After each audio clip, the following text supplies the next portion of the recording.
સારંગપુર ધામ શ્રી કચ્છભજન દેવ હનુમાનજીને શિવ સ્વરૂપનો વિશેષ શણગાર કરાયો। સાળંગપુર ધામ શ્રી કષ્ટભંજન દેવ હનુમાનજીને શિવ સ્વરૂપનો વિશેષ શણગાર કરાયો।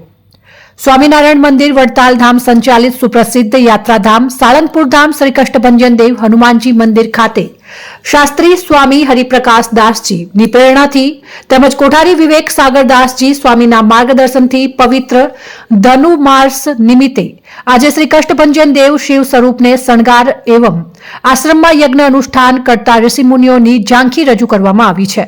હવનનું પણ કરાયું હતું। વિશેષ આયોજન અને મહત્વનું એ છે કે આજે સવારે 5:30 કલાકે મંગળા આરતી પૂજારી સ્વામી દ્વારા તથા 7 કલાકે શણગાર આરતી કોઠારી વિવેક સાગરદાસજી સ્વામીએ કરી હતી।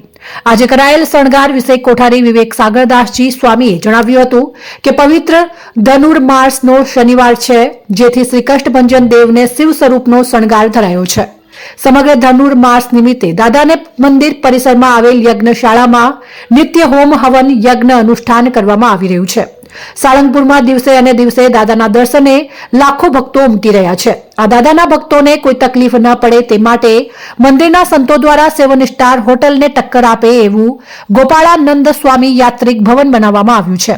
આ ગોપાળાનંદ સ્વામી યાત્રિક ભવન શ્રી કષ્ટભંજન દેવ હનુમાનજી મંદિરની ડાબી બાજુ થોડાક અંતરે અને નવા ભોજનાલયની એકદમ પાછળ બનાવ્યું છે। અહીં 20 વીઘા જમીનમાં ઉભા કરાયેલા યાત્રિક ભવનની ભવ્યતા આંખો આજી દે એવી છે, જેમાં બિલ્ડિંગનું 9 લાખ સ્ક્વેર ફૂટમાં કન્સ્ટ્રક્શન કરાયું છે। 8 ફ્લોર વાળું અને 108 ફૂટ ઊંચું આ બિલ્ડિંગ 304 કોલમ ઉપર ઊભું કરવામાં આવ્યું છે।